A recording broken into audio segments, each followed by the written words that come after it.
Hosanna, ayo, Hosanna, Kolo Kumisama, hey, Hosanna, Papa, Hosanna, Hosanna, Kolo Kumisama. Béni soit. Bonjour tout le monde, shalom frères et sœurs.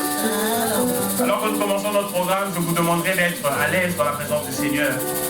Sentez-vous à l'aise de le glorifier, de le louer, de l'adorer, que rien ne puisse vous retenir. On va louer ce nom, on va acclamer ce nom, acclamons d'abord ce nom. Parce que ce nom est digne d'être acclamé. Oh le nom de Jésus. Tu as fait tant de choses, tu as fait tant de choses, tu as fait des choses à moi, tu as fait à mon voisin, tu as fait à nous tous en même temps, Seigneur. Merci pour tout cela. Voilà pourquoi nous voulons te louer. Voilà pourquoi nous voulons dire Alléluia. Alléluia, Amen. Je veux te louer, Seigneur, encore et de tout mon cœur. Oh, sois élevé, mon sauveur, à chaque jour, à chaque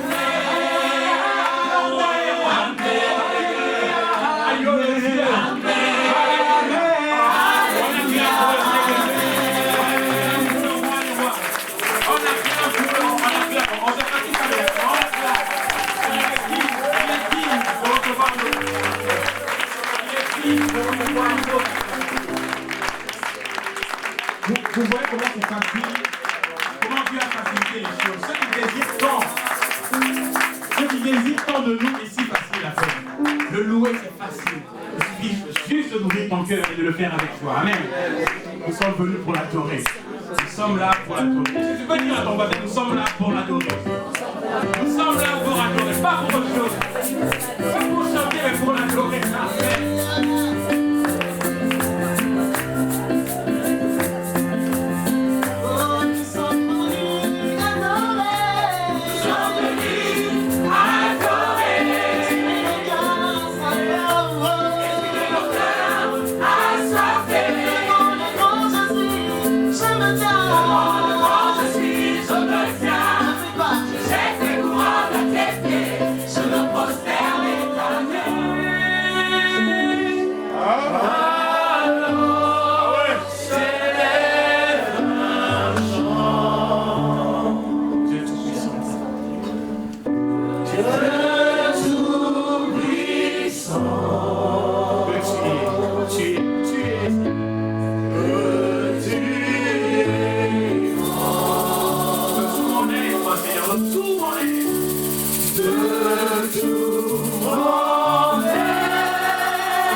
Et quand je pense, et quand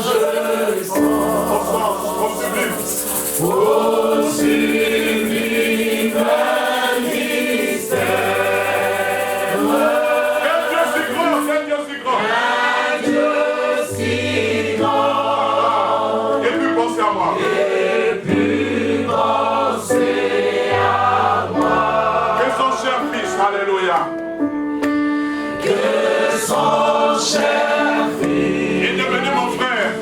est devenu mon frère.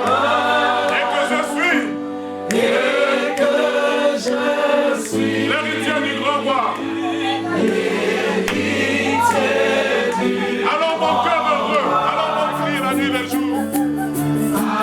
Alors mon cœur s'écrie la nuit, le jour. Que tu es bon, Que tu es grand, oh Dieu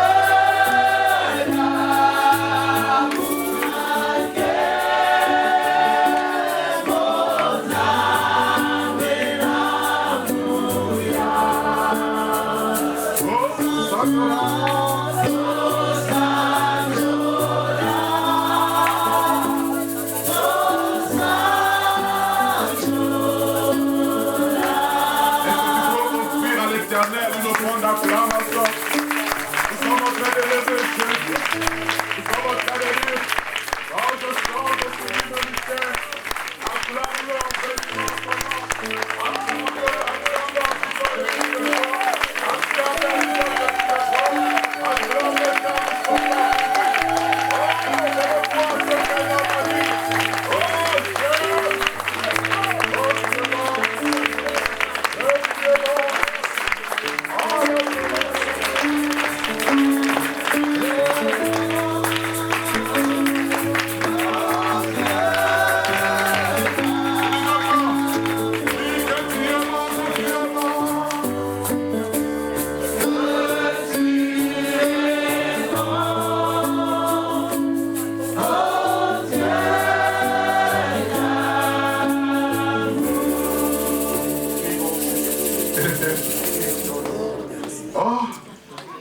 Oh, je songe au sublime mystère, ce mystère dans lequel les anges désirent plonger leur regard, ce mystère dans lequel les prophètes qui ont prophétisé de ta part ont voulu sonder le temps et l'époque pour connaître, Seigneur, le mystère caché de Christ. Mais la Bible dit cela leur fut révélé, que ce n'était pas pour eux, mais pour nous, qui devions hériter le salut. Père Christ, mystère caché, alléluia, qui s'est révélé au temps convenable. C'est pour cela, Père, que ce matin nous sommes là pour toi. Nous sommes là pour toi comme nous l'avons chanté à travers ces cantiques de louange, d'adoration. Nous sommes venus te rencontrer, toi le véritable Dieu, le Dieu qui peut changer le cœur, le Dieu qui peut bouleverser les vies, le Dieu qui peut essuyer les larmes, le Dieu qui peut consoler les cœurs, le Dieu qui peut cicatriser les blessures, Père. Oh, là où l'homme ne peut atteindre, l'Esprit de la grâce peut le faire. Oh Père, nous sommes en train encore d'élever ton nom ce matin. Toi qui nous as donné le souffle de vie, toi qui nous as renouvelé ton amour ce matin. La Bible déclare que les bontés de l'Éternel ne sont point à leur terme. Elles se renouvellent chaque matin. Merci pour ce dimanche. Merci Seigneur pour la force que tu donnes à mon frère, pour la force que tu donnes à ma soeur. Merci Seigneur pour le souffle de vie. Oh Père, merci. Ce n'est que grâce. Ce n'est que grâce.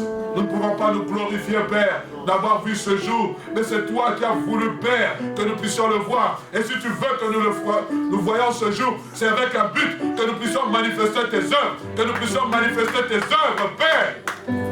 Donne-nous de marcher toujours en nouveauté de vie. Sanctifie ta parole, car ta parole est la vérité. Ta parole nous fortifie. Ta parole nous réconforte. Ta parole nous change. Ta parole nous donne, Seigneur, oh Dieu, la clarté dans notre marche tous les jours. Nous avons besoin de ta parole. Nous avons besoin de manger ta parole. Nous avons besoin de dévorer ta parole. Nous avons besoin d'étudier ta parole. Nous avons besoin de la comprendre, Papa. Qu'elle remplisse nos cœurs. Au nom de Jésus. Amen. Amen. Prions de vous rasseoir, bien-aimés. Shalom, les amis. Nous vous saluons dans le nom puissant et merveilleux de Jésus. Nous avons comme habitude de dire salut ton voisin, salut ta voisine. Ce n'est pas une habitude, mais c'est toujours bien, frère, soeur. Dieu te fait cette grâce d'avoir la motricité. Tu as pris le véhicule, tu as pris le transport en commun et le Seigneur a permis que tu voies ce jour, n'est-ce pas merveilleux? Amen. Saluez-vous avec effusion du Saint-Esprit. Nous vous saluons, vous qui nous suivez à travers les médias, et à ce premier culte du centre évangélique là-bas de Bruxelles. Que le Seigneur vous bénisse abondamment. Que le Seigneur soit avec vous et qu'il exauce tous les vœux de vos cœurs. Si vous ne l'avez pas encore accepté comme Seigneur et Sauveur dans votre vie, faites-le, car il revient bientôt. Amen. Bien-aimés, nous sommes en train de cheminer avec ce thème que nous avons dit, qui se trouve dans Marc chapitre 5, le verset 20, l'année de la publication, où nous avons vu ce démoniaque, cet démoniaque allait publier la grandeur de Dieu, allait publier la magnificence de Dieu. Amen. Et s'il a fait, c'est parce qu'il avait reçu une recommandation venant de la part du Seigneur. Et il y a 2 dimanches de cela, nous avons eu à parler sur l'appel au salut. Alléluia. J'aimerais bien aimer que nous puissions faire une chose. C'est vrai qu'aujourd'hui, nous avons la capacité d'acheter les CD, ainsi de suite. Mais faites un effort, bien aimé, quand vous venez dans la présence de Dieu, d'être accompagné de ce que nous appelons la parole de Dieu. Amen. C'est toujours bon d'avoir la parole de Dieu sous vos regards. C'est vrai que nous sommes en train de le mettre au tableau, mais vous avez la Bible, vous avez, je ne sais pas, des iPads ou des téléphones avec les Saintes Écritures. Apportez-les, amenez-la s'il vous plaît. Et lorsque vous rentrez en chemin, vous allez dans le métro, pourquoi pas relire la parole du Seigneur. Ces temps-ci, je suis en train de me discipliner à lire la Bible d'un bout à l'autre. Et je vous dis, plus on croit dans le Seigneur, plus on comprend les Saintes Écritures autrement. La façon dont j'ai compris l'année passée, ce n'est pas la même façon dont je comprends cette année. Et je ne pense pas que c'est la façon, ce ne sera pas la même façon dont je comprendrai l'année prochaine. Amen. La Bible est un instrument de travail qui est à notre portée. Si vous avez la Bible avec les papiers soulignés, ressoulignés.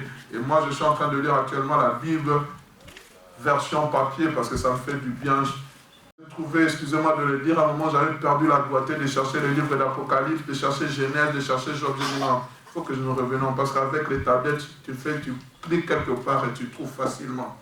Amen. Faisons cet effort, bien-aimés, disciplinons-nous à lire la parole de Dieu. Amen. Que le nom du Seigneur soit béni. Aujourd'hui, nous sommes dans le livre de Matthieu, chapitre 5, versets 13 à 16.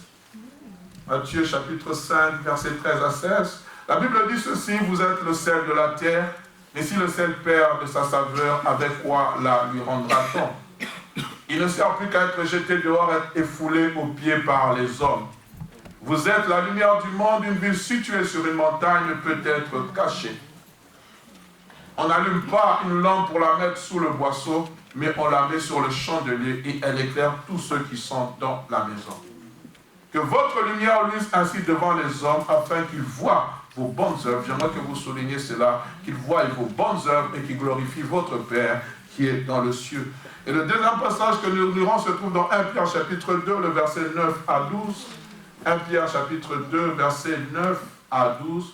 Vous, au contraire, vous êtes une race élue, un sacerdoce royal, une nation sainte, un peuple acquis, afin que vous annonciez les vertus de celui qui vous a appelé de ténèbres à son admirable lumière. Vous qui autrefois n'étiez pas un peuple et qui maintenant êtes le peuple de Dieu, vous qui n'avez pas obtenu miséricorde et qui maintenant avez obtenu miséricorde, bien-aimés, je vous exhorte comme des voyageurs, comme des étrangers et voyageurs sur cette terre. Celui qui sait qu'il est étranger, voyageur sur cette terre, dit un amen de gloire. À vous abstenir des convoitises charnelles qui font la guerre de l'âme. Verset 12, et c'est là. Ayez au milieu des païens, c'est-à-dire au milieu des gens qui ne connaissent pas Jésus-Christ, une bonne conduite, afin que là, même où ils vous calomnient, comme si vous étiez des malfaiteurs, c'est-à-dire que la calomnie ne manquera pas. Comme si vous étiez des malfaiteurs, mais ils remarquent vos bonnes œuvres. Soulignez encore ce mot, bonnes œuvres, et glorifie Dieu au jour où il visitera. Amen. Le thème que je veux vous proposer ce matin, c'est la publication par nos œuvres. La publication par nos œuvres.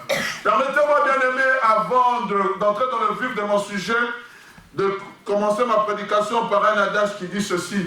Les actes, ou si vous voulez les œuvres, parlent mieux que les paroles. Les actes que nous posons, les œuvres que nous posons, parlent mieux que les paroles. Aujourd'hui, beaucoup de gens parlent, On a l'habitude de parler, mais est-ce que nous posons des actes? Parce que je crois qu'un homme bien-aimé, il n'est pas valorisé par rapport à ce qu'il dit, mais il est valorisé par rapport à ce qu'il fait. Aujourd'hui, même lorsque nous voyons, il y a des campagnes présidentielles, les présidents, les futurs candidats qui sont en train de postuler à la présidence, ou même à la députation, ils viennent avec des paroles. Mais il faut que ces paroles se traduisent en actes. Et après un quinquennat, après un septennat, on va évaluer pour voir si réellement il a dit ce qu'il avait promis. Amen. Et combien de fois nous ne sommes pas déçus, surtout aujourd'hui avec ces politiciens qui promettent monts et merveilles, mais qui n'arrivent pas à réaliser. Pourquoi? Parce qu'ils n'ont pas la main mise sur tout. Pourquoi? Parce qu'il y a des lobbies qui sont en train derrière, qui sont en train d'arrêter tout cela. Vous voyez avec le chef d'État des États-Unis qui est en train de faire la guerre contre les armes, la prolifération des armes. Mais il n'arrive pas à gagner ce combat. Pourquoi? Parce qu'il y a un lobby puissant qui est derrière. Malgré la centaine de morts qui sont en train de tuer chaque mois, on fait un effort, mais on n'arrive pas. Il y a un lobby puissant. Mais nous bénissons le Seigneur car nous avons le lobby des lobbies qui s'appelle Jésus-Christ. Alléluia. Il est au contrôle de tout et la Bible dit, c'est lui qui crée en nous le vouloir et le faire. Bien aimé, dans le passage que nous venons de lire, nous voyons Jésus-Christ parler à la foule en général et aux disciples en particulier. Dans ce grand discours que nous avons appelé les béatitudes, quand vous lisez ce passage de Matthieu chapitre 5 jusqu'au 8, où Christ parle des béatitudes, il dit, vous avez appris qu'il a été dit, mais moi je vous dis. C'est un discours poignant qui a changé toutes choses. Et la Bible dit qu'à la fin de ce discours, le peuple était estomaqué. Ils avaient les yeux rivés vers Jésus-Christ. Parce qu'il parlait comme ayant autorité. Il parlait comme ayant autorité et non comme les scribes, les frères, sœurs. Les discours qu'il a tenus, c'était les mêmes paroles que les scribes avaient. Mais puisque la puissance du Saint-Esprit était avec lui, et lorsqu'il a fini le discours, le peuple était touché. Oh bien-aimés, nous avons besoin de la puissance du Saint-Esprit pour publier les œuvres de Dieu. Nous avons besoin de la puissance du Saint-Esprit pour parler de la part du Seigneur. Et Jésus-Christ est en train de leur conscientiser. Il est en train non seulement de leur conscientiser, mais il leur responsabilise aussi en leur décrivant le rôle qu'ils sont appelés à jouer dans la société. Le rôle que les disciples, que le rôle que le peuple de Dieu est appelé à jouer dans cette société. Dans cette société que nous appelons le monde, dans cette société que nous appelons la terre. Nous avons un rôle à jouer. Et il est en train de leur décrire ce rôle. Il va donner l'exemple simple. Il va dire, vous êtes le sel de la terre. Quel est le rôle du sel? C'est de donner de la saveur dans les aliments. Quel est le rôle du sel? C'est de faire ôter tout ce qui est fat. Donc vous êtes appelés à donner du goût là où il y a ce qui est fat. Après, bien aimé, lorsque nous mangeons et qu'on n'a pas mis du sel dans la nourriture, quelle est notre première réaction? Apporte-moi le sel. À moins que nous soyons des hypertendus et que le médecin nous ait déconseillé de prendre le sel. Mais même lorsqu'il y a combien d'hypertendus qui frottent parce qu'ils ont besoin d'un peu de sel. Aujourd'hui, je pense maintenant il y a même des sels médicaux. Amen. Médicaux, excusez-moi. Il dit, vous êtes le sel de la terre. Pourquoi vous êtes appelés à donner du goût? Chrétiens, mariés, vous êtes obligés de donner le goût au mariage. Alors qu'aujourd'hui, on ne trouve pas la raison pour laquelle on doit se marier. Le monde dit, pourquoi on doit se marier? Il faut qu'on cohabite. Il faut qu'on vive seulement ensemble. Pourquoi le mariage? Mais je suis enfant de Dieu. La Bible me dit que le mariage soit honoré de tous. C'est pour cela, mon frère, ma soeur, toi qui es marié, quand tu sors avec ta femme, même si vous avez fait 10 ans de mariage, prends-la par la main, marche avec elle. Le monde ne va pas comprendre. Ce n'est pas le monde qui doit nous enseigner, mais c'est nous qui devons enseigner le monde. Je suis contre ces gens qui, parce qu'ils ont un enfant, commencent à appeler Papa la Thierry. Pourquoi? Non! Donnons du goût, bien-aimés. Trouvez des sobriquets. Alléluia. Étudiants, étudiantes, vous devez donner le goût. Là, à l'université, alors que les gens veulent tricher, alors que les gens sont en train de préparer des petits papiers, toi, tu refuses. Au travail, nous sommes appelés à donner le goût. Oh non, nous souffrons de la maladie de l'imbiose. Moi, je ne souffre pas de l'imbiose parce que le lundi, c'est Dieu qui l'a créé. Dieu s'est reposé le 7e jour. Lundi, je sors avec force. On a fait une étude, je pense, il y a de cela 2 semaines. On a publié à travers les médias belges en disant que le plus mauvais jour de la semaine, c'est le lundi. Pourquoi? Parce que c'est là où on commence le travail. Je te dis la parole de Dieu, l'homme mangera la sueur de ton front. Le travail, bien aimé, c'est une bénédiction venant de la part de Dieu. Quand je me lève le lundi, je ne souffre pas de la lumbiose. Je me sors, je me tire de mon lit, je dis, Seigneur, merci, parce que voici le jour que le Seigneur a fait. Soyons heureux, réjouissons-nous. Je me dirige dans mon travail, je prends mon métro, je vais en chantant. Pendant que les gens ont la lumbiose, oui, parce que je suis rempli du Saint-Esprit, je chante des cantiques à l'honneur de mon Dieu. Amen. Est-ce qu'on comprend ces choses? C'est ça être le sel de la terre. Parce qu'aujourd'hui, le monde est fade. Il cherche des semblants de sel. Et la deuxième des choses, il dira encore, vous êtes la lumière du monde. Quel est le rôle de la lumière? Elle est claire. Merci. Partout où elle est claire. Quand il y a les ténèbres, quand il y a l'obscurité, il suffit que même vous venez seulement avec une lampe torche, même avec une simple bougie, ça éclaire. L'obscurité disparaît. Ça s'estompe petit à petit. Plus la lumière est en train de devenir progressive, plus l'obscurité est en train de régresser. Et c'est ça le rôle du chrétien dans la société. C'est ça notre rôle dans la société. Là où nous sommes appelés à éclairer. Je dois éclairer mon foyer. Je dois éclairer ma famille. Je dois éclairer l'endroit où Dieu m'a établi. Nous ne sommes pas seulement appelés à éclairer dans l'église. D'ailleurs, l'église n'a pas besoin d'être éclairée. Puisqu'elle est éclairée par Jésus. Mais le monde a besoin d'être éclairé. Aujourd'hui, nous vivons toutes sortes de choses honteuses. Et le Seigneur Jésus-Christ veut que nous puissions apporter ce qu'il y a de nécessaire. Alléluia. Nous donnons, bien-aimés, le goût. Nous donnons la lumière. Et nous devons briller. Et c'est ça que l'apôtre Pierre va dire. Il va dire votre façon de briller elle doit être différente. Vous devez briller à travers quoi? À travers les bonnes œuvres. À travers les bonnes œuvres, nous devons prier. Pourquoi? Devant les païens, afin que le jour où Dieu le visitera, il puisse glorifier Dieu de ce que Dieu a fait dans votre vie. Et je crois, frères, sœurs, qu'aujourd'hui la publier, ce n'est pas seulement venir dire Jésus t'aime, mais c'est vivre Christ dans notre vie. C'est ça, publier, frère. Tu peux être chrétien, tu peux dire que tu es chrétien, tu peux dire que tu pries, tu peux dire que tu lis la parole de Dieu, tu peux dire, mais il faut que les actes parlent d'eux-mêmes. On est ensemble, bien-aimés. Alléluia. Amen. À travers de bonnes actions, bien-aimés, en d'autres termes, publiées par des actes, et c'est ce que Pierre a dit, au milieu des païens, une attitude, un comportement différent, au milieu des gens sans Christ. Éphésiens chapitre 2, verset 10 dit ceci, car nous sommes son ouvrage, ayant été créés en Jésus-Christ pour les bonnes œuvres que Dieu a préparées d'avance afin que nous les pratiquions. Nous sommes son ouvrage, ayant été créés en Jésus-Christ. Nous sommes l'ouvrage de Dieu. Mais j'aime bien la version, la parole d'Alfred Quinn. Que dit la parole d'Alfred Quinn? Ce que nous sommes, nous le devons à Dieu. Il nous a recréés en Christ pour nous faire accomplir dans la communion avec lui les bonnes actions qu'il a préparées depuis longtemps pour nous. Voilà la vie conforme à la volonté de Dieu, celle pour laquelle il a tout arrangé d'avance. Il a préparé notre chemin afin que nous n'ayons plus qu'à marcher. Donc Dieu a déjà tout préparé. Les bonnes œuvres ont déjà été préparées. Lorsque je nais de nouveau, Dieu a préparé pour moi quelque chose de merveilleux, frères, sœurs. C'est pour ça, bien aimé, je comprends que Dieu, par son amour parfait, avait déjà conçu un planning pour nous. Il y a déjà un planning. Il y a déjà un planning qui est préparé bien avant que toi tu ne puisses rencontrer le Seigneur. Sinon Dieu ne serait pas Dieu. Avant que tu ne fasses la rencontre avec le Seigneur, Dieu a déjà un planning préparé. Il suffit seulement que tu entres en communion avec lui. Il te dit, voici le chemin, marche-y.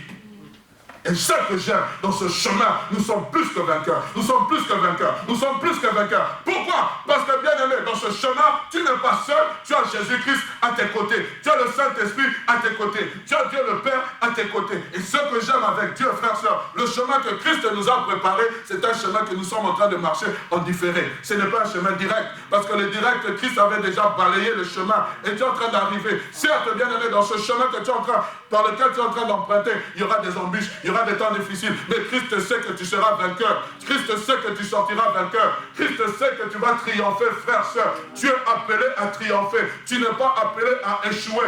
Quand je nais en Christ, je suis né pour triompher. Lorsque je nais en Christ, je suis né pour influencer. Je ne suis pas né pour rester dans un esprit de défaite. Et je combats, et je le répète, ceux qui voient le diable partout. Même dans la mort. On ne peut plus mourir aujourd'hui d'une mort naturelle. Il faut toujours qu'on vous dévore. Qui avait dévoré les enfants des gens? Frère, soeur, rien ne peut arriver à un enfant de Dieu si Dieu ne l'a permis. Si ta vie est cachée entre les mains de Jésus-Christ, sache que le diable ne peut rien faire, à moins que Dieu ne le permette. Et pour Job, c'était une épreuve.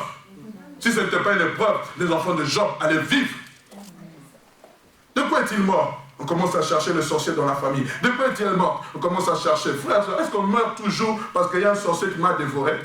Le jour où je mourrai, ne cherchez pas les sorciers. C'est la volonté de Dieu, je suis parti. Parce que chacun meurt d'une mort dont on ne sait pas. Peut-être ça peut être autre chose, une maladie, un accident de voiture. Il y a quelques années, il y a un célèbre prédicateur qui est mort d'un accident d'avion. Un crash d'avion, alors qu'il allait prêcher l'évangile. On va chercher les démons. Les amis, s'il vous plaît, soyons, s'il vous plaît, spirituels. Et soyons matures dans ce que nous sommes en train de faire et dire.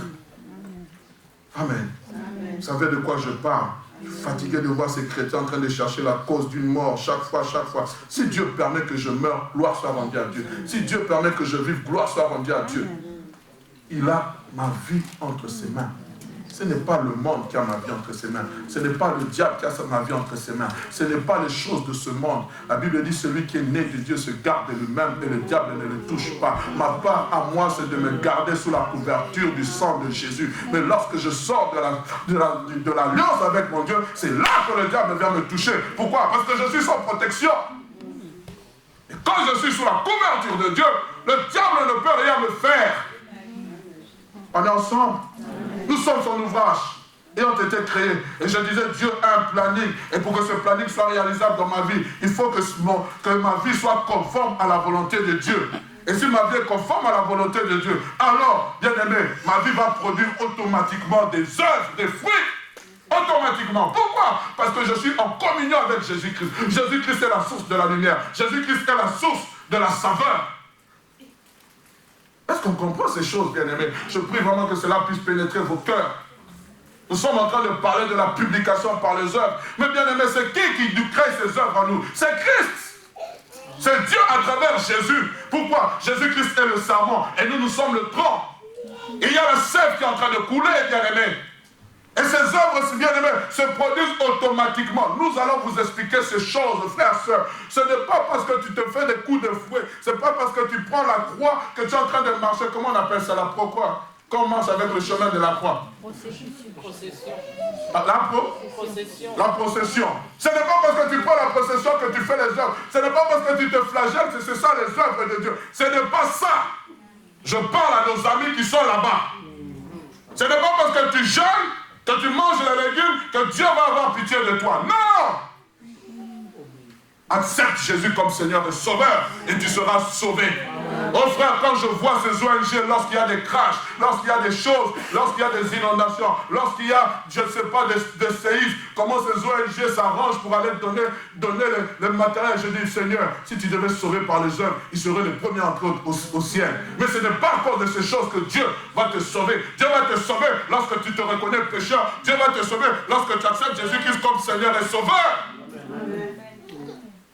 Pénitence, c'est du mensonge, c'est le mensonge du diable. On est ensemble, bien-aimés. Alléluia. Et bien-aimés, celle de la terre, lumière du monde, n'est qu'une conséquence directe qui découle de nos vies qui sont attachées à Christ. Christ étant le serment, nous sommes les branches. Il est la source de notre saveur. Il est la source de notre lumière. Mais faisons attention, bien-aimés. Ici, nous parlons de produire les œuvres de Christ, c'est-à-dire reproduire en nous le caractère de Christ en accomplissant ce qui est juste. C'est ça, bien-aimés, publier par les œuvres. Reproduire en nous le caractère de Christ en accomplissant ce qui est juste. Qu'est-ce qui est juste? Lisez avec moi Matthieu chapitre 25, à partir du verset 35, si on peut me le mettre. Matthieu 25, verset 35, s'il vous plaît. Rapidement.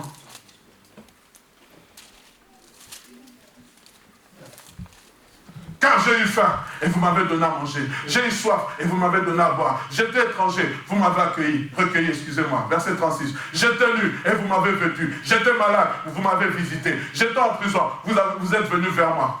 Continuez. Les justes lui répondront.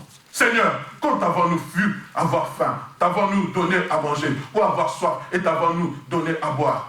Quand t'avons-nous vu étranger, et t'avons-nous recueilli, ou nu, t'avons-nous vêtu? Quand t'avons-nous vu malade, ou en prison, et nous sommes allés vers toi? Écoutez la réponse. Et le roi leur répondra, je vous le dis, en vérité, toutes les fois que vous avez fait ces choses à l'un de ces petits de mes frères, c'est à moi que vous les avez faites. Voilà les œuvres que nous devons produire. Je suis chrétien, oui, mais produisons-nous des fruits bien-aimés, dites de la repentance. Combien de fois nous apprenons que quelqu'un est malade, nous n'allons pas le voir. Combien de fois nous apprenons que quelqu'un est en prison, nous n'allons pas le voir. Combien de fois que nous apprenons que quelqu'un est dans des difficultés, nous ne réagissons pas, frère. Pourquoi? Parce que nous n'avons pas des œuvres en nous. Et les œuvres bien-aimés sont productives à travers l'amour de Christ en nous. Aujourd'hui, on n'a plus facilité de visiter un frère de notre famille qui allait visiter un frère dans le Seigneur. J'ai annoncé ici la semaine passée qu'il y a une soeur qui venait ici à l'église qui est décédée. Combien sont allés la voir? Combien cherchent à avoir le numéro de téléphone? On vit dans un monde égoïste. On vit dans un monde égoïste. Pourquoi? Parce qu'on regarde que son propre intérêt. On n'a pas le temps, on n'a pas le temps, on n'a pas le temps. Frère, produisons-nous des œuvres, publions par les œuvres. Parce que vous savez, frère, dans ce deuil, il y a peut-être des païens qui viennent. Mais où sont les gens de votre église? Chaque dimanche, vous êtes à l'église.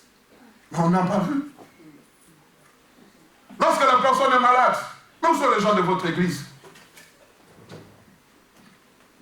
Je bénis Dieu, je suis allé voir notre frère qui joue à la guitare ici, il y a quelques semaines. Il m'a dit, pasteur, j'ai vu l'amour des gens de l'église. J'ai vu même une soeur que je ne connaissais pas. Elle m'a dit, je t'ai vu le jour où tu as dit au revoir à l'église. Mais lorsque tu as appris que tu étais malade, je suis venu te voir. C'est ça, produire des œuvres. C'est ça, produire des œuvres dignes, frères, sœurs. Je suis en train de vous en supplier. Aujourd'hui, le monde est devenu un monde égoïste. Mais nous sommes le sel de la terre. Nous sommes la lumière du monde. Quand les gens ne veulent pas aller, toi, vas-y. Quand les gens ne veulent pas aller voir le prisonnier, toi, vas-y. Quand la personne ne veut pas aller voir le malade, toi, pars. Pleurez avec ceux qui pleurent. Réjouissez-vous avec ceux qui se réjouissent. Quand on a des mariages ici, quand on ne connaît pas les frères, on ne vient pas. Il faut qu'on parle de ces choses. Mais vous ne savez pas que lorsqu'il y a un mariage comme ça, il y a des gens qui ne connaissent pas le Seigneur qui viennent. Mais où sont les gens de ton église? Il n'y a que les membres de famille. Si c'est ça ton église, il n'y a pas d'amour. Je ne condamne pas, frère, mais je suis en train de nous conscientiser de la même manière dont Christ a conscientisé les disciples, frères, sœurs. Nous devons marquer la différence dans ce monde. Nous devons marquer la différence dans ce monde. Aujourd'hui, les noms à connotation arabe, même si on les rejette, nous devons les aimer. C'est ça, produire des œuvres dignes de la repentance. Oh, frères, sœurs, ils ont besoin du salut. Ils ont besoin de connaître Jésus. Faisons attention à notre langage. Dans le chapitre 6, verset 10 dit ceci. Ainsi donc, pendant que nous avons l'occasion, pratiquons le bien envers tous. Et écoutez, surtout envers les frères en la foi. Pratiquons le bien envers tous. Surtout envers les frères dans la foi. Frères, sœurs, pratique le bien, c'est ça. Pratiquer les œuvres de justice de Dieu. Mais on dit surtout envers les frères dans la foi. En Jésus-Christ, il n'y a pas de couleur de peau. En Jésus-Christ, il n'y a pas de sexe. En Jésus-Christ, il n'y a pas de je viens de telle région, de Charleroi, je viens de Scarbet, je viens de Liège. Non, il n'y a pas de ces choses-là, frères, sœurs. Et si tu viens de mon pays, d'où je viens, il n'y a pas de je suis Mukongo, je suis Moulouba. Non, nous sommes tous un en Jésus. C'est pour cela le langage que nous devons parler doit être un même langage. Et je suis de celui qui commence à prôner, frère, nous sommes dans un pays où la langue parlée, c'est le français. Ce n'est pas le lingala, ce n'est pas le kikongo, ce n'est pas le swahili, c'est le français. Amen. Et le néerlandais. Amen. Et le germanophone. C'est tout. Vous vous retrouvez entre vous parce qu'il est de couleur pâle comme toi. Vous parlez maintenant votre langue patois. Mais lui, il ne parle pas le patois. Il se sent quoi? Exclu. En cette église, c'est une église de la RDC. Ce n'est pas une église de la RDC. C'est une église multiculturelle, multiraciale. Si vous voulez parler en langue, attendez que vous soyez seulement à deux. Édifiez-vous les uns les autres. Mais ici, faisons cet effort de prôner le français. Nous, lorsqu'on entend les cantiques en lingala, bien aimé, faites un effort d'amener la traduction pour ceux qui ne comprennent pas. Et puis j'ai toujours dit, lorsqu'il y a un cantique en lingala, il faut d'abord qu'il commence par le français. Comme ça, la personne a quand même l'idée de ce qu'on veut dire. Et quand vous chantez en lingala du matin au soir, et vous voulez évangéliser? Et vous allez évangéliser qui? Que celui qui a des oreilles pour entendre. Amen. Bien aimé, j'aimerais vous dire, d'abord ce message s'adresse en premier lieu à ceux et celles qui ont déjà fait une rencontre avec le Maître dans leur vie. Parce qu'on ne peut pas produire des œuvres si on n'a pas rencontré Jésus, parce que Jésus-Christ est la source de ces œuvres. Puisque je suis attaché à Jésus, il est le tronc, je vois la sève à travers le Saint-Esprit, et moi je produis ces œuvres. Tu n'as pas rencontré Christ, l'occasion t'est donnée. Même vous qui nous suivez à travers les médias, rencontre Jésus comme Seigneur et Sauveur. N'attendez pas qu'on vous prêche comment hériter des millions. Si tu veux hériter des millions, d'abord Jésus. Amen. Tu veux te marier, d'abord Jésus. Amen. Tu veux avoir des enfants, d'abord Jésus. Amen. Tu vas avoir un bon mari, d'abord Jésus. Amen. C'est d'abord Jésus qu'il nous faut dans ce temps de l'année 2016. C'est Jésus que nous devons apporter aux nations. C'est Jésus que nous devons apporter aux païens. Arrêtez cet évangile, quand tu viens chez Jésus, tout est ok. C'est vrai, tout est ok. Mais renonce à tes péchés. Vis une vie de sainteté et tu verras, tout est ok. Amen. Amen. Il dit, vous serez saints, car je suis saint. C'est lui qui est notre point de départ. Produire en nous le caractère de Christ n'est possible que si nous laissons dans nos vies la place au Saint-Esprit. De faire son travail en nous. Ce que Dieu cherche à travers cela, c'est de faire correspondre notre langage, plutôt notre caractère, notre personnalité à notre langage. Je ne sais pas si on est en train de se comprendre. Tu parles de Jésus, mais est-ce que ton caractère, ta personnalité est la même de ce que tu es en train de dire? Parce que nous-mêmes, nous sommes un frère pour l'évangile. Oh, Jésus t'aime, Jésus t'aime. Là-bas, tu te fâches. Là-bas, tu injuries ton chef. Là-bas, tu fais n'importe quoi. Mais tu parles de Jésus. Ton langage, ton caractère et ta personnalité ne reflètent pas la personne que tu es en train d'honorer. Faisons attention, frère. La Bible dit, ayez au milieu des païens une bonne conduite. Je suis chrétien. Je ne vole pas. Je suis chrétien. Je ne triche pas. Je suis chrétien. Je ne mens pas. Lorsqu'on raconte des histoires sales, je ne ris pas.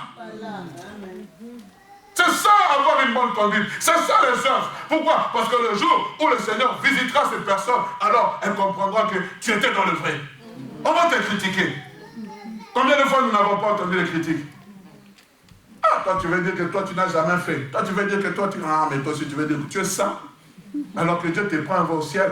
On a entendu ces choses, on nous a calomniés, mes frères. Nous persévérons dans ces choses parce que nous savons que nous sommes le sel de la terre. Malgré qu'ils sont en train de nous critiquer, ils savent que nous sommes dans le vrai. Ils savent que nous sommes dans le vrai. Frère, je veux vous dire, ils savent que nous sommes dans le vrai. Nous sommes différents. Alléluia. Alléluia. Je disais, le Saint-Esprit doit faire à nous ce travail. Ce que Dieu cherche, c'est de faire correspondre notre caractère, notre personnalité à notre langage. Mais voilà, bien aimé, pour atteindre ce niveau, tout cela ne se passe pas en un clic. Il y a certaines choses qui doivent être ôtées. Il y a un travail qui doit être fait en moi. Il y a certaines choses qui doivent être ôtées. Bien aimé, cela ne se passe pas en un certain clic. Oui, j'ai accepté Jésus-Christ. Oui, mais je suis entré dans la vie avec Jésus avec des tares. Mais Jésus-Christ doit faire un travail en moi. Il faut que je laisse le Saint-Esprit travailler mon cœur. Il faut que je laisse le Saint-Esprit briser certaines choses en moi, briser certains langages, certains caractères en moi. Il faut que le Saint-Esprit me taille, bien-aimé. Et c'est souvent là le grand problème que nous avons dans l'église. On ne veut pas se laisser tailler par le Saint-Esprit. On refuse d'être taillé. Pourquoi? Parce qu'on a une certaine personnalité. Moi, tu ne peux pas. Mais moi là, c'est l'orgueil. Moi là, c'est l'orgueil. Mais Dieu veut briser cet orgueil. Dieu veut briser cet orgueil. Pourquoi? Il faut que ton comportement, ton caractère corresponde à ton langage. Est-ce qu'on se comprend, frère? Alléluia. Je pense que je parle à quelqu'un. Dieu doit ôter certaines choses, certaines imperfections dans ma vie, modifier mon caractère, mon comportement, transformer mon langage, le remplacer par le sien. Bien aimé, je suis de ceux qui pensent que lorsqu'on est de nouveau, on ne doit pas donner une responsabilité à quelqu'un qui vient à peine de naître de nouveau. Il doit passer, bien aimé, par une révision du Seigneur. Même la Bible même le dit, ne donnez pas la tâche à des nouveaux convertis, de peur qu'ils ne puissent s'enfler d'orgueil. Et souvent, les nouveaux convertis ont un ciel amer. Oui, pasteur, je vais travailler pour le Seigneur. C'est bien. Mais il faut que tu passes d'abord par l'école de Dieu. Oh frère, l'homme qui vous parle, il sait de quoi il dit. C'est ce qu'il dit. Combien de fois nous n'avons pas été humiliés, brisés? Et c'est avec un but, frère, taillé, correspondre à l'image que Dieu attend de nous. Alléluia. Alléluia. Il ôte certaines choses. Il en fait, bien aimé. Il est en train de briser. Il est en train de briser. Pourquoi? Ça fait de produire des fruits dignes de la repentance. Bien aimé, tu peux avoir l'empreinte de Christ dans ta vie. C'est vrai, mais il faut porter des fruits. Quels sont ces fruits? Ce sont les fruits qu'on nous cite dans Galates chapitre 5, verset 22. Mais le fruit de l'esprit, c'est quoi? Quels sont les fruits de l'esprit? Galates chapitre 5, verset 22. Mais le fruit de l'esprit, c'est l'amour, c'est la joie, c'est la paix, la patience, la bonté, la bénignité, la fidélité, la douceur, la tempérance. Voilà ce que nous devons porter en tant qu'enfants de Dieu. Où est l'amour? Où est la joie? Où est la paix? Où est la patience? Où est la bonté? Où est la bénignité? Où est la fidélité? Où est la douceur? Où est la tempérance? Où sont ces choses dans nos vies, frères? On n'a pas parlé, on a dit de quoi? Le fruit de l'esprit, c'est-à-dire une seule grappe. Qui contient 9 fruits. C'est 9, hein? 9 fruits. Une seule grappe. Quand tu n'as pas l'amour, Seigneur, donne-moi l'amour. Oh, mais pasteur, est-ce qu'on peut prier pour quelqu'un qui nous a fait du mal? Oui! Si vous ne saluez que ceux qui vous saluent, que faites-vous d'extraordinaire? Les païens aussi font de même. Que faisons-nous d'extraordinaire? C'est pour cela que Christ a parlé dans les béatitudes. Il a dit, vous avez appris. Il a dit, dent pour dent, œil pour œil. Mais moi, je vous dis, je ne suis pas venu abolir la loi, mais je suis venu l'accomplir. Je suis venu l'accomplir avec quoi? Avec amour. Si ton frère te frappe à la joue droite, tends-lui la joue gauche. Alléluia. Tends-lui la joue gauche. C'est pas facile, mais c'est ça produire les œuvres, frère. S'il te dit de faire 1000 pas avec lui, faisons 2000. S'il vient pour te prendre ta tunique, donne-lui tout. C'est-à-dire, laisse-toi dépouiller. Oh frère, pasteur, est-ce que c'est possible? Oui, c'est possible. Lorsque nous laissons le Saint-Esprit faire le travail dans nos vies. Lorsque nous faisons le Saint-Esprit faire le travail dans nos vies. Bien aimé, je peux parler de Christ, c'est vrai. Mais mieux vaut voir Christ à travers moi. Je peux parler de Christ pendant des heures. Je peux dire Jésus t'aime. Mais on a besoin de voir Christ à travers toi. Qui peut faire cela? C'est le Saint-Esprit. Lorsque je mets ma volonté, il vient produire en moi une œuvre sanctifiante. C'est ça la vie de la sanctification. Je suis en train de marcher dans un processus de l'excellence. Je suis en train de tendre à la perfection. L'apôtre Paul a dit, je n'ai pas encore atteint la perfection, mais je fais une chose, oubliant ce qui est passé, je me tends vers ce qui est devant. Frère, j'oublie. C'est ça la sanctification. Hier, je mentais, aujourd'hui, je ne mens pas. Hier, je trichais, aujourd'hui, je fais un effort de ne pas tricher. Et lorsque je triche, je demande pardon, le sang de Jésus me lave et je cours bien aimé vers le but que je dois atteindre. Alléluia. Une œuvre sanctifiante. Mais pourquoi Dieu veut-il que nous puissions produire des fruits? Bien aimé, tout simplement parce que Dieu veut nous utiliser dans ce monde. Il attend de toi et de moi que nous puissions produire des fruits qui l'honorent. Il a besoin de nous utiliser. Il a besoin que nous puissions être ses porte-paroles. Il a besoin que nous puissions être ses ambassadeurs. Il a besoin que nous puissions être des gens qui parlent en son nom. Et pour que nous puissions y arriver, bien aimé, il nous fait passer par ce que j'ai appelé l'école du brisement. L'école du brisement. C'est une école que les gens n'aiment pas. Être brisé, on n'aime pas cela. Être dépouillé, on n'aime pas cela. On veut garder avec nous ceux qui est le plus cher. Mais Christ dit, quiconque aime sa vie, la perdra. Mais celui qui perd sa vie à cause de moi, la gagnera, la retrouvera.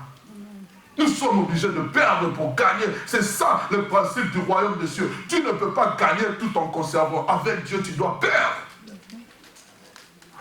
Il faut passer par le dépouillement. Il faut passer par le brisement. Il faut passer par l'école d'épuration, frère, où Dieu est en train de t'épurer.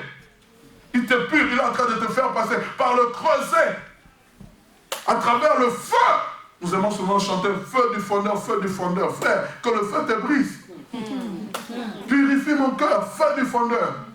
Mais quand le feu est en train de te purifier, c'est pour que tu puisses être encore de plus en plus étincelant. Pourquoi? Parce que Christ viendra prendre une église sans tache ni ride, frère. Est-ce que nous comprenons ces choses? L'école du brisement. C'est quoi l'école du brisement? C'est-à-dire, il doit ôter en nous certaines saletés, certaines scories, pour donner en nous la forme qui convient. Pour nous donner la forme qui convient, il doit ôter, il doit ôter, il doit ôter, il doit ôter en nous l'orgueil, il doit ôter en nous certaines choses. Il est en train d'ôter, mais pour ôter ces choses, qu'est-ce qu'il doit faire? Il nous fait passer par les brisements. Chacun a un brisement dans sa vie. On ne doit pas toujours avoir le même brisement. Il nous fait passer par le brisement. Il est en train d'épurer. Il est en train d'épurer. Il dit non, ce n'est pas encore cela. Je lisais Jérémie chapitre 18 où Dieu envoie Jérémie aller voir. Comment il s'appelle encore? Vers le potier. Va vers le potier. Si on peut me trouver ce passage dans Jérémie chapitre 18. Et Jérémie va observer attentivement. Il dit ceci, lève-toi et descends dans la maison du potier. Et là, je te ferai entendre mes paroles.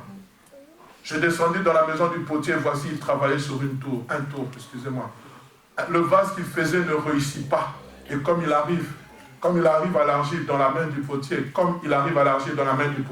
il en refit un autre, tel il trouva bon de le faire. Et la parole de l'Éternel me fait adresser en ces mots. Ne puis-je pas agir envers vous comme ce potier maison d'Israël? Dit l'Éternel, voici comme l'argile est dans la main du potier, ainsi vous êtes dans ma main, maison d'Israël. Nos vies sont entre les mains de Dieu, comme l'argile entre les mains du potier. Quand Dieu est en train de te modeler et que la façon dont il te modèle n'arrive pas, ne lui plaît pas, il brise et il recommence. Pourquoi? Parce qu'il a un modèle qu'il veut te donner. Pourquoi Dieu veut le faire? C'est parce qu'il veut te faire correspondre à une certaine mission. Est-ce que tu comprends ces choses, mon frère? Il veut te faire correspondre à une certaine mission qui doit t'envoyer, bien-aimé. Il te dépouille, bien-aimé. Il nous est impossible, bien-aimé, de publier par les œuvres si nous ne laissons pas Christ travailler nos vies. Si nous ne laissons pas Christ ôter tout ce qui empêche toute publication des œuvres. Et j'aimerais vous parler rapidement d'un homme dans la Bible qui a subi une transformation. Il s'appelle Joseph. J'ai lu son histoire. Son histoire, il commence en Genèse.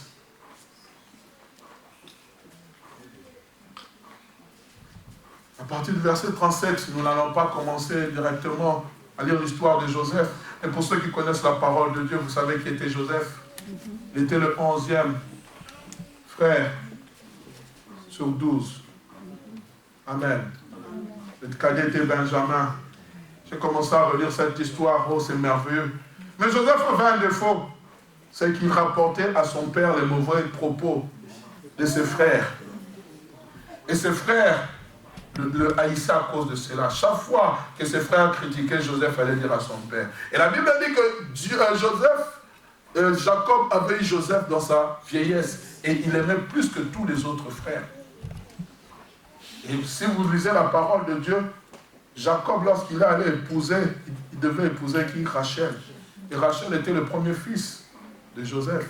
Ils en ont eu deux, Joseph et Benjamin. Et comme Jacob aimait Rachel, Rachel va mourir. Et Jacob va reporter tout son amour vers Joseph. Et la Bible dit que ses frères avaient vu que leur père avait fait pour lui une tunique de plusieurs couleurs. Dans notre version, on parle de tunique bigarrée. La Bible dit qu'ils le haïrent davantage. Non, encore plus à cause des rêves que Joseph avait eus. Prenez le temps de lire Genèse chapitre 37. Et la Bible dit ceci au verset 23. Lorsque Joseph fut arrivé auprès de ses frères, ils le dépouillèrent de sa tunique, de la tunique de plusieurs couleurs qu'il avait sur lui. Quand il est arrivé, la Bible dit, ses frères l'ont vu de loin, dit, voici le faiseur des songes qui arrive. Venons, tuons-le et nous verrons que deviendront ces songes. Waouh! Le premier brisement que va recevoir Joseph, c'est qu'il sera dépouillé d'une tunique importante. La tunique de la dignité, la tunique de la considération, parce que son père le considérait plus que les autres. Et lorsqu'il portait cette tunique, il pouvait se dire, la preuve que mon père m'aime plus que vous, regardez, moi j'ai une tunique de plusieurs couleurs, mais vous avez une tunique unique. Mais Joseph avait eu des songes, 2 songes, où il avait vu la première fois le soleil et la lune, et 11 étoiles se prosternaient devant lui. D'abord, et puis en second lieu, il va voir 11 gerbes se prosterner devant sa gerbe. Il n'avait pas compris ce à quoi Dieu le préparait. Mais Dieu ne pouvait pas le faire accéder dans sa vision tant que sa façon de voir n'était pas brisée.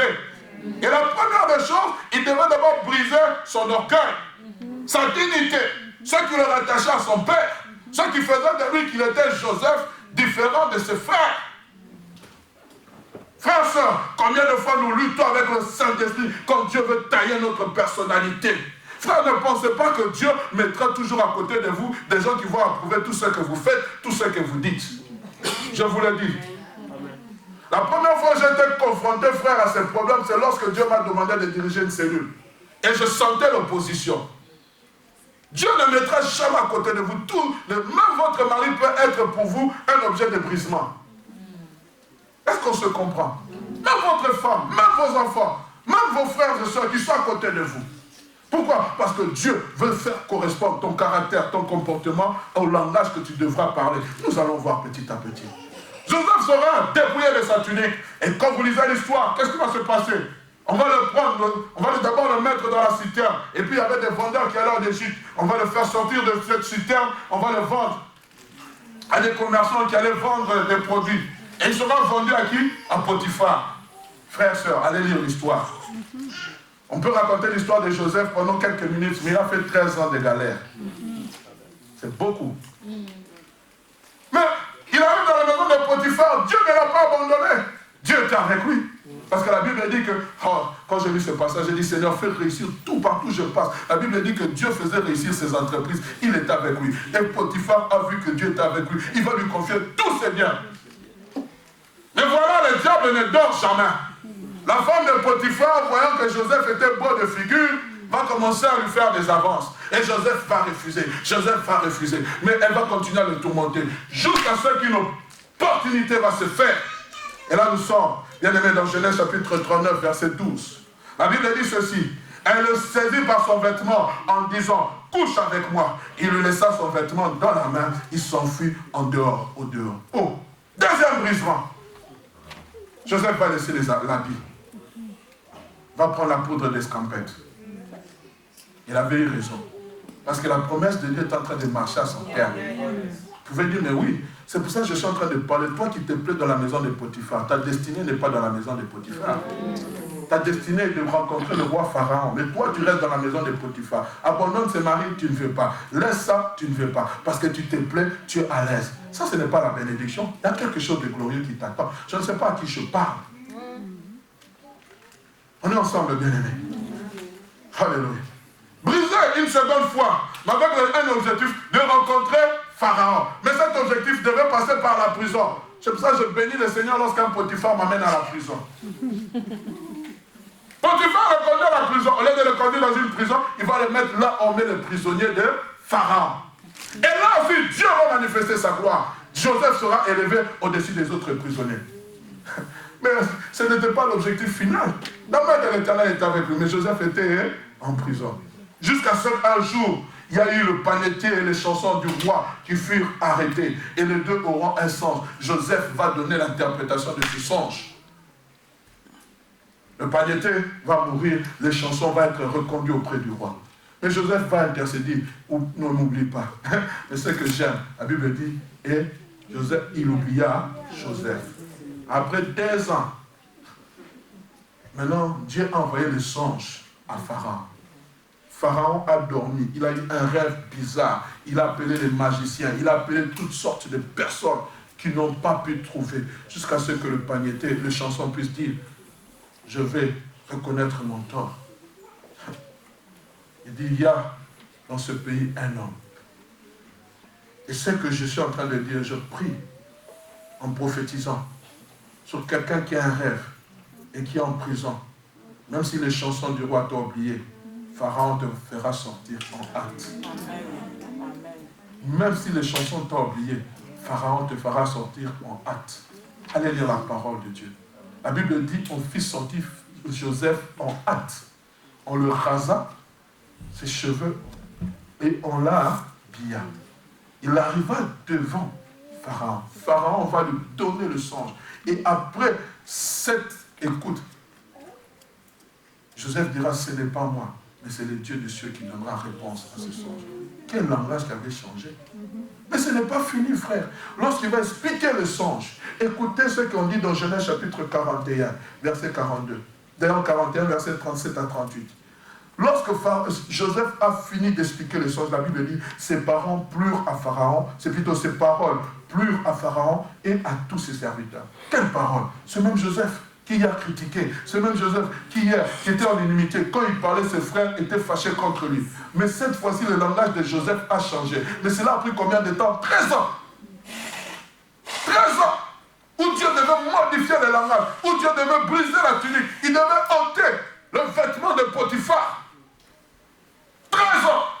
Ce même langage, ce n'était pas un autre Joseph, c'était même Joseph qui va dire, ce n'est pas moi, mais c'est le Dieu des cieux. Mais Joseph, quand tu parlais avant, tu disais, j'ai eu un rêve, j'ai eu un rêve. Maintenant tu reconnais, c'est Dieu qui donne le rêve, c'est Dieu qui explique les rêves. Pourquoi? Parce que tu as passé par un dépouillement. Pourquoi? Parce que tu as passé par un dépouillement. Pourquoi? Afin de pratiquer les œuvres auxquelles Dieu t'a appelé. Tu comprends ça, mon frère? Tu comprends cela, ma soeur? Toi qui fuis le brisement de Dieu, tu es en train de retarder le travail de Dieu dans ta vie. Il y a une publication que tu dois faire, mais la publication ne peut pas commencer parce que toi tu es en train de retarder. Mais si tu retardes, Dieu suscitera une autre personne. Alléluia. Et la Bible dit ceci. Et la Bible dit, et Pharaon dit à ses serviteurs, trouverons-nous un homme comme celui-ci, ayant en lui l'Esprit de Dieu. On parle de qui? De ces Joseph. Mais tu étais un calomniateur. Tu étais quelqu'un qui accusait tes frères auprès de ton père. Mais aujourd'hui, on dit que tes paroles plurent à Pharaon. Oh, mes bien-aimés. Et le verset 42 dit ceci. Pharaon ôta son anneau. Et il mit à la main de Joseph, et il le mit à la main de Joseph. Il le revêtit d'un habit de fin lin. Et il lui mit un collier autour du cou. Là où les hommes t'ont dépouillé, Dieu te revêtira. Là où les hommes t'ont dépouillé, Dieu te revêtira. C'est pour ça que je parle à quelqu'un. Ne regrette jamais la tunique que t'a donné Jacob. Ne regrette jamais l'habit que t'a donné Potiphar. Parce qu'il y a un habit de fin lin qui t'attend. Oh, ne regrette jamais la tunique de Jacob. Oui, la tunique de Jacob était belle. Elle faisait honneur aux frères, à ses frères. Elle marquait seulement la différence dans les territoires, là où il y avait les 11 frères de Joseph. Mais Dieu ne voulait pas que Joseph s'arrête seulement là. Joseph arrivait chez Potiphar, l'habit que Potiphar lui avait donné marquait la différence seulement dans la cour de Potiphar. Mais Dieu ne voulait pas que Joseph s'arrête chez Potiphar. C'est pour cela que le roi Pharaon va le revêtir d'un habit de fin lin, afin de montrer à tout le monde qu'il était maintenant prêt. Et lorsque j'ai lu ce passage, frère, oh, j'étais merveilleusement bien.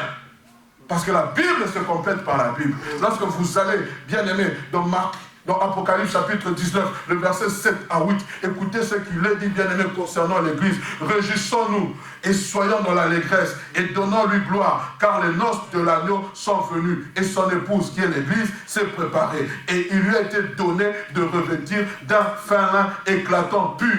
Car le fin lin, ce sont les œuvres justes des saints. Le fin lin, ce sont les œuvres justes des saints.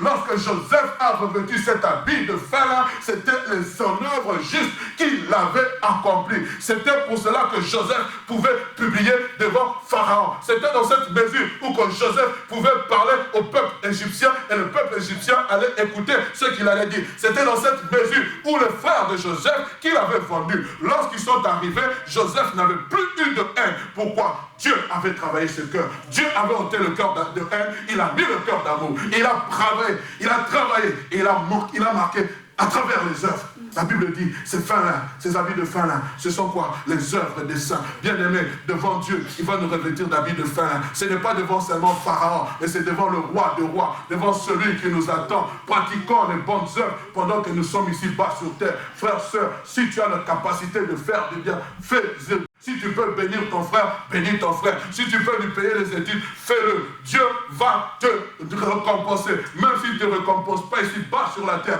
Mais je crois que mon Dieu n'est pas ingrat. Parce que lorsque je fais du bien à un frère, Dieu se souvient de moi, frère, sœur. Lorsque je fais du bien à un frère, Dieu se souvient de moi. Il envoie toujours ses corbeaux pour me bénir. Ne manque jamais de bénir ton frère. Ne manque jamais de bénir ta sœur. Ne manque jamais de visiter ton frère. Ne manque jamais d'aider ceux ou celles qui sont dans le besoin. Manifeste les œuvres de Christ afin que les païens puissent remarquer tes bonnes œuvres. Mais seulement les païens, mais Dieu, parce qu'un jour tu seras revêtu de fin. Que le Seigneur vous bénisse, qu'il vous bénisse abondamment.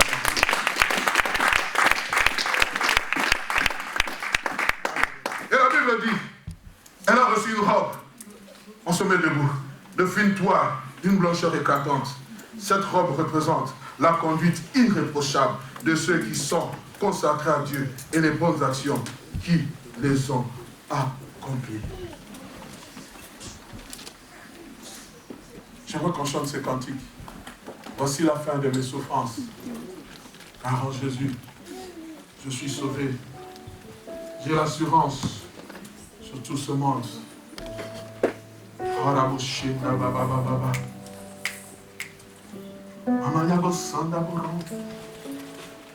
Nous avons quelques minutes pour prier, frère.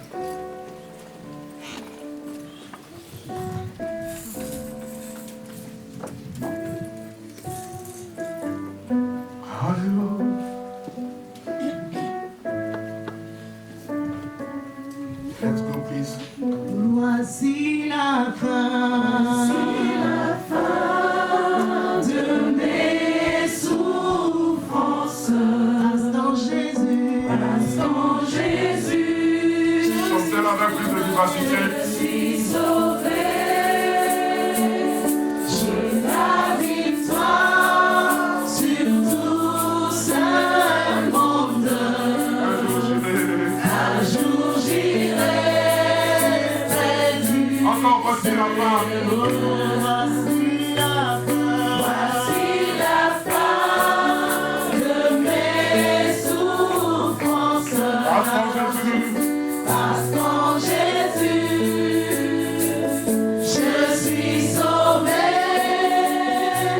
J'ai la victoire. Alléluia. Tout ce monde.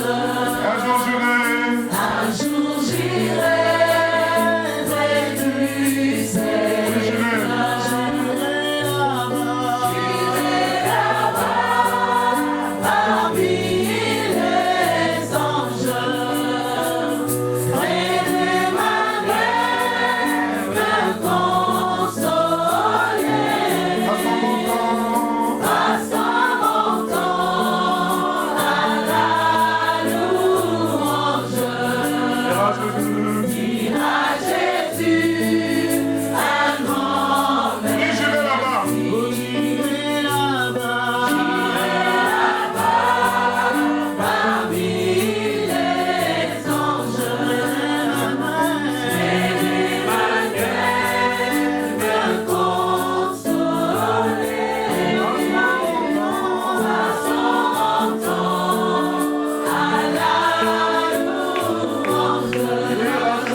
bien-aimé, j'aimerais que tu puisses prier pour toi.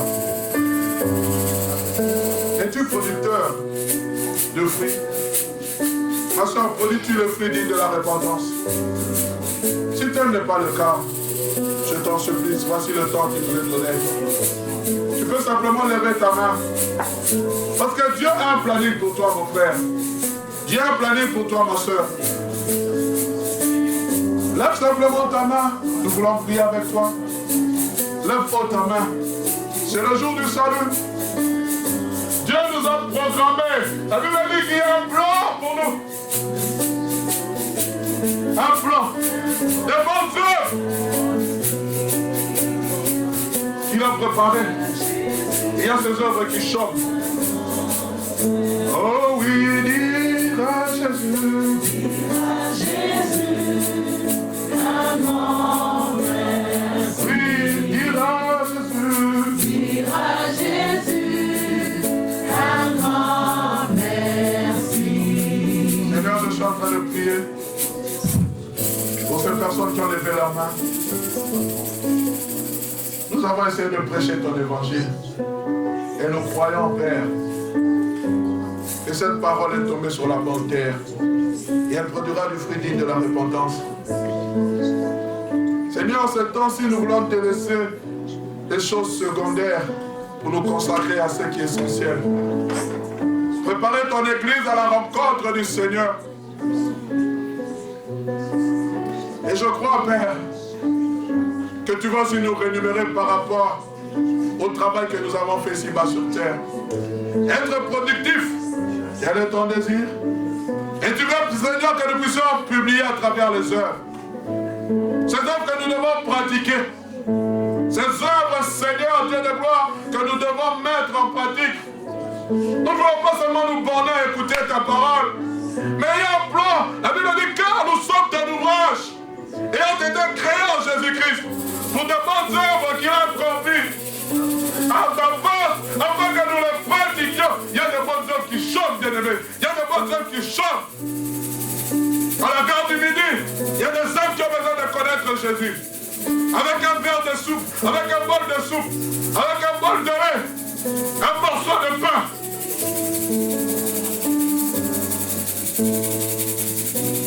Ira Jésus.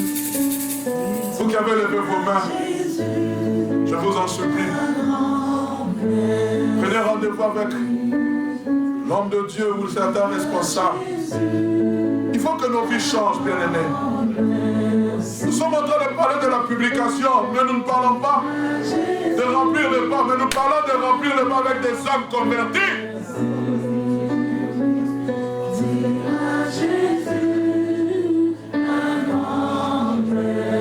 Oui, dira Jésus. Dira Jésus, un grand merci. Et maintenant, je suis devenu citoyen des cieux.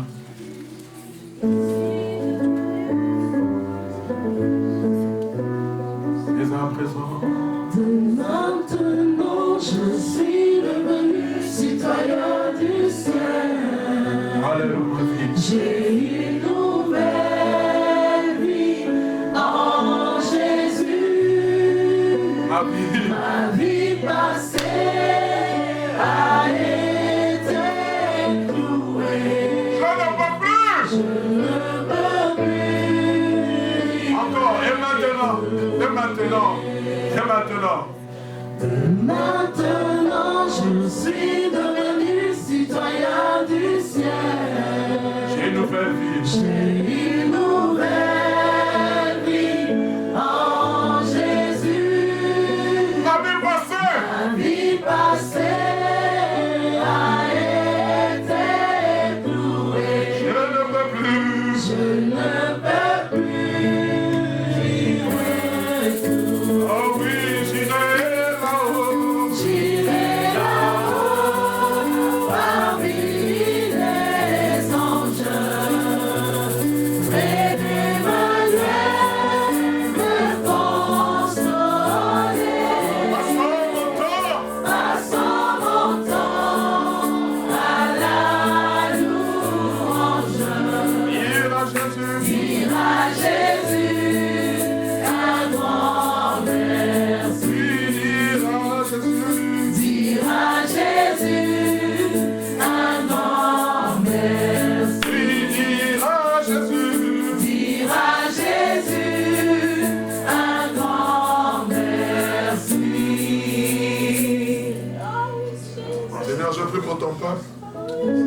Seigneur, s'il vous plaît. Je prie pour ton peuple maintenant. Je prie, Seigneur, oh Dieu, que tu nous fasses entrer dans la dimension de nos promesses. Fais-nous entrer dans la dimension des œuvres que nous devons pratiquer. Seigneur, lorsque tu as donné à Joseph la vision, l'objectif était qu'il rencontre Pharaon. Il y a des gens en ce lieu qui doivent rencontrer Pharaon. Que cela soit spirituel, physique. Ils doivent rencontrer des personnes pour dire, ce n'est pas moi, mais c'est le Dieu des cieux qui donnera une explication à ce songe. Pharaon ignorait qu'il y avait un Dieu dans les cieux, mais il fallait que Joseph soit là pour lui rappeler qu'il y a un Dieu. Et la Bible dit que ces paroles plurent à Pharaon. Il y a des pharaons qui doivent écouter ta parole. Mais Seigneur, nous sommes en train de prier que tu suscites des hommes et des femmes et que tu fasses correspondre leur caractère, leur comportement au langage approprié qu'ils auront à dire devant, Seigneur, les nations, devant les païens. Fais-le, s'il te plaît. Si tu dois encore émonder, fais-le. Si tu dois encore briser, brise. Si tu dois encore ôter, ôte. Mais rajoute ce qu'il y a de toi. C'est en ton nom que nous avons ainsi prié. Au nom de Jésus. Au nom de Jésus. Amen. Nous pouvons nous asseoir et acclamer le Seigneur rapidement. Nous avons dit acclamons le Seigneur.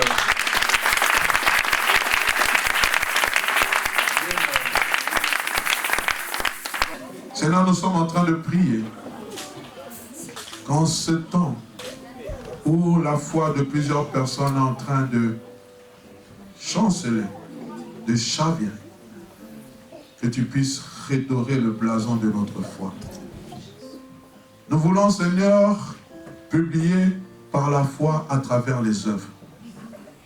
Je prie, éternel Dieu puissant, qu'au milieu de cette église qui s'élève des hommes et des femmes de foi, qui te le démontrent à travers des actes audacieux, qu'ils soient des signes et des présages dans ce monde où il n'y a plus de saveur, dans ce monde qui devient de plus en plus ténébreux.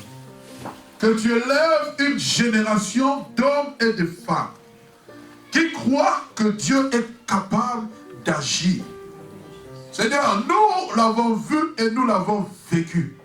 Et nous croyons, Père, que le panier circule encore.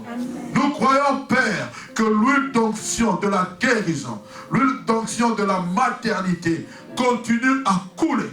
Que l'huile d'onction financière continue à couler. Nous croyons, Père, que tu es capable d'agir, même pour les sans-papiers. Que tu es capable d'agir, même pour ceux qui s'attendent spirituellement à toi.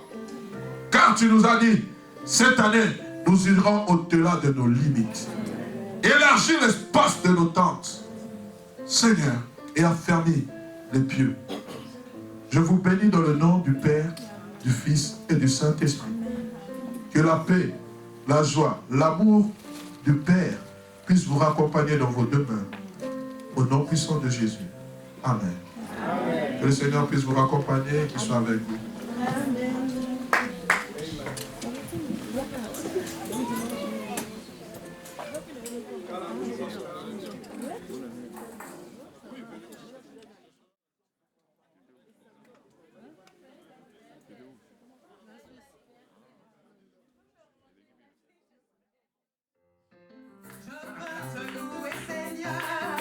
Encore et de tout mon cœur, sois élevé mon sauveur.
Amen.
de nous est si facile à faire.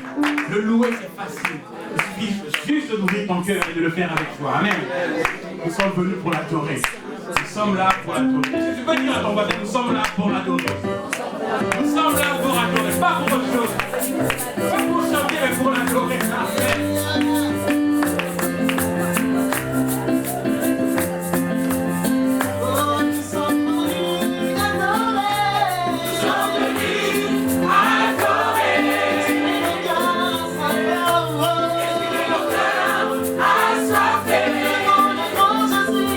Je me tiens, je me tiens.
venus adorer. Nous sommes venus adorer. Adorer. Nous sommes venus t'écouter. Nous sommes venus t'approcher. Nous sommes venus adorer. Adorer. Nous sommes venus adorer. Nous sommes venus adorer. Nous sommes là pour toi. Nous sommes venus adorer. Nous sommes là. Nous sommes venus adorer. Adorer. Adorer. Nous sommes venus adorer. Nous sommes venus adorer. Nous sommes venus. Nous sommes venus adorer. Nous sommes venus adorer.